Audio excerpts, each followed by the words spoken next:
We have finally made it to the shelter. And it's a long ladder climb up, and repack's still coming. And look at our view. It is amazing.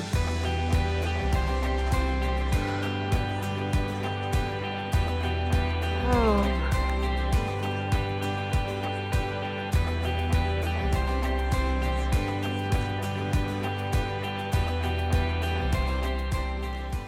Let's do this differently.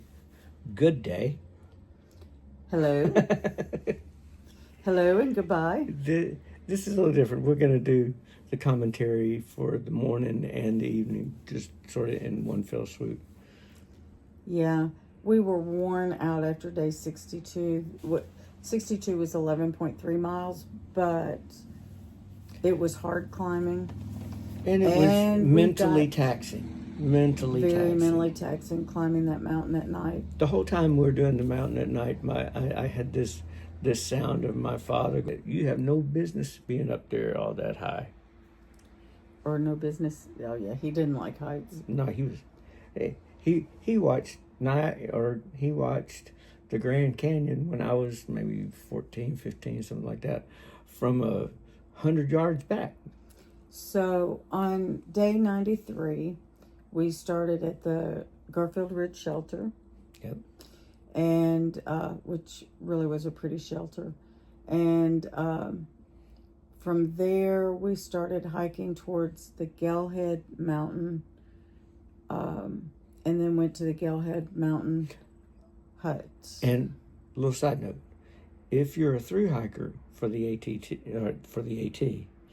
and you go to one of these huts, there are some treats and some baked goods and some coffee and refill your water bottle, but they're very accommodating to thru hikers, and they had some maple cornbread, which I'd never had maple cornbread. I never had, but it was really good, and it was marvelous. It was really good.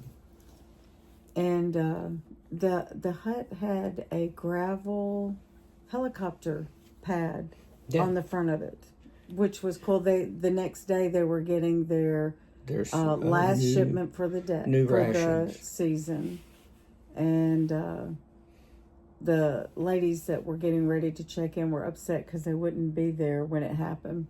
Right. But from there we hiked. And when we were there, we ran into JC and Samuel again. We all did lunch. Yep. Nice gentleman, very nice gentleman. Well, and not only that, we took the time on that particular day, right? We had a hot meal for lunch. Yeah. Yeah. Almost lost it. Yeah, because I fell down. I tripped. See, I'm not the only one that falls every now and then. So from there we went up to South Twin Mountain, and it was 2 days of bagging over 4,000-foot mountain. Yeah. It was had a great view, and when we were up there, Tang and Wonderbro were there. Yep. And at the same time, we were desperately trying to make sure that we could get all this stuff, because here again, dependent upon the terrain, you'd like to get about 10 or 12 or 14 or up to 20 if you're 20 years old. 20 miles. We're not doing that at all. But when we ran into Tang and Wonderbro, they were just sort of vegging on the rocks and trying to communicate with the outdoor with because there was. You would think that up on those tall mountains you'd have service, but in the whole time that we were up there, South Twin Mountain was the only one that we had any kind of cell service on, and it was sporadic.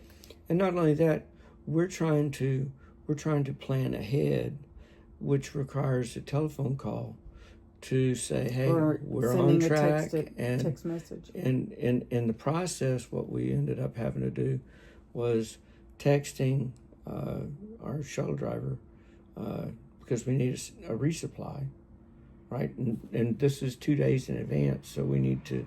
You have to do everything. You have to plan everything. which some people are not used to planning. Yeah. Yeah.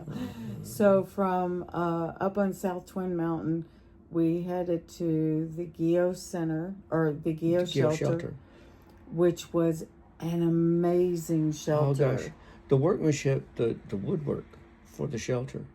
Now, I guess you're in New Hampshire. There's no getting to a campsite that is level. But it's rocks and hills and opportunities to turn your ankles at every corner. And this shelter was a long way off trail. This shelter was also on stilts. And a really steep wooden staircase gorgeous. that took you up. Gorgeous. And the sunrise the next morning was amazing. The pictures that you see, it's just magnificent. It really is. And that's what woke us up, really. Was the sunrise. But there were a lot of people at that campsite. And it was nice to be surrounded by a lot of people at that campsite. It was fun. And Tang was in the shelter, and Wonderbro were in the shelter with us. Right. So the shelter wasn't crowded at all. But it was a great day. We only did 6.6 miles. But those were 6.6 very hard miles. They were New Hampshire miles. Yeah, New Hampshire miles. They don't believe in flat. It's sort of like Pennsylvania rocks and stuff, but just on steroids. But it was a great day, and I'm so glad we got to see the sights. Yep. So we'll catch you on the next one. Sounds good. Happy trails.